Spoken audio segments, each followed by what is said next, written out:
Brilliant Miss Bangle. Written by Cara Devins.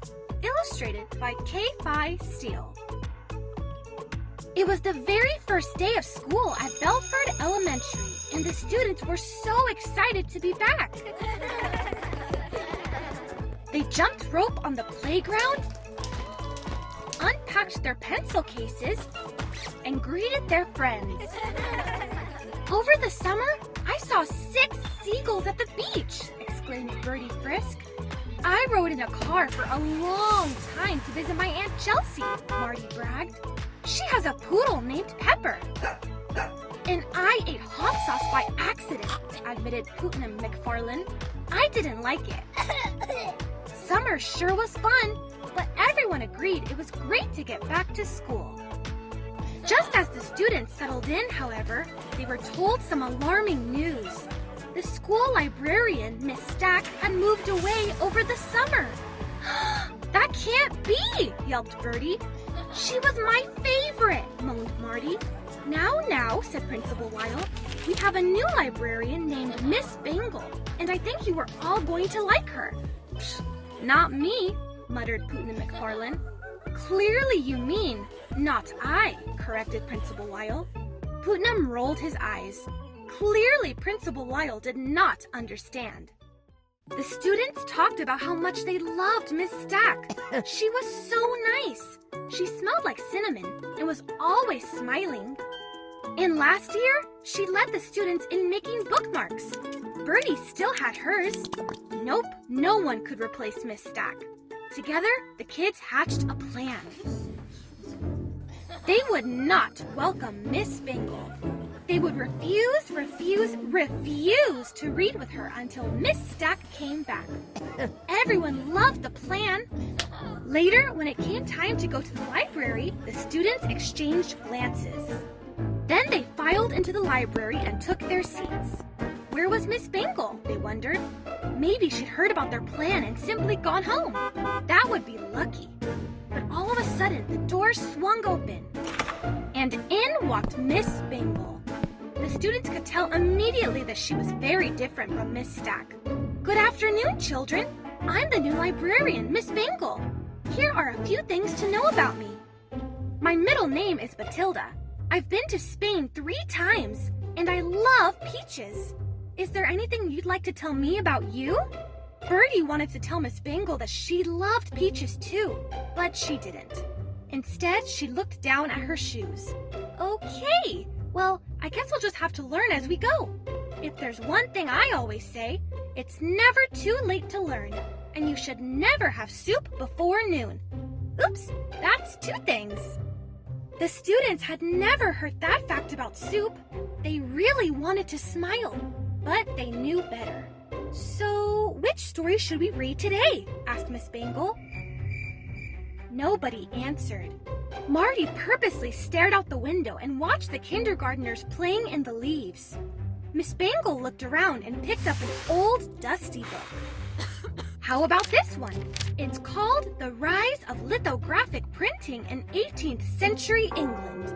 Marty stifled a giggle. Silly me, said Miss Bangle. You've probably already read that. What else is there? Miss Bangle picked up a brochure. How about this?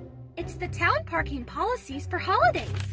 Did you know there's no parking on Celery Street during parades? Birdie thought this was hilarious, but she couldn't let on. In order to stop herself from laughing, she bit down on her lip. Ow! She exclaimed.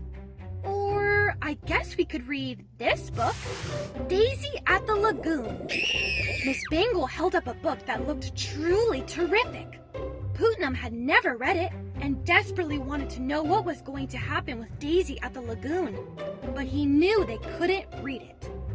We don't want to read with you, blurted Putnam. You're not Miss Stack. We love Miss Stack, and we want her back. Miss Bangle took a deep breath. Oh, I see. She thought for a moment. The students wondered what she would say next. I wish I could change your minds, she said, but I know I cannot. No, you can't, agreed Birdie. I guess this isn't the worst thing, said Miss Bangle. I have some odds and ends to take care of. A few emails to answer, a pair of pants to hem. Oh, and I should call my dear friend Darsha to see how she's recovering from rotator cuff surgery. What's a rotator cuff? Wondered Marty. All righty, said Miss Bangle, standing up. I'm going to leave you kids over here, but I do need to assign you a few library tasks since you've given me the afternoon off. Of course, said Putnam, wondering what they would be. First, I'll need you to sort these and put them all back. Miss Bangle pointed to a large pile of books. Marty gulped. Next, I'll need you to take these empty boxes down to the basement. Our new books arrived in them, but now they're just cluttering up the place. If there's one thing I can't stand, it's clutter and burnt popcorn. Oops, that's two things. Putnam didn't like burnt popcorn either, but he wasn't about to say so. And lastly, Principal Lyle needs your help later to review lesson plans for the 4th and 5th graders. You don't need to finalize them, but you should get close. Birdie had no idea how to make a lesson plan. She knew how to make toast and say hello in sign language, but neither of those things seemed particularly helpful right now. Gracias, said Miss Bangle. That's how they say thank you in Spain. She skipped to her desk and picked up her phone, presumably to call Darsha. I don't want to go down to the basement, but I don't know how to make a lesson plan, announced Birdie. Okay, I'll make the lesson plans, said Marty, but I'm not going to the basement. Well, why should I go to the basement? Putnam demanded to know. I've heard it's dark and smells like lima beans. The students were exasperated. They looked over at Miss Bangle, who they had to admit looked pretty happy. All right, said Putnam. How about we all go to the basement together after we put the books away and do the lesson plans? A few minutes into sorting books, however, Birdie began to get bored. This was no fun. I think I'd like to read with Miss Bangle, she whispered. Me too, added Marty quickly. Putnam hated to admit it, but he agreed.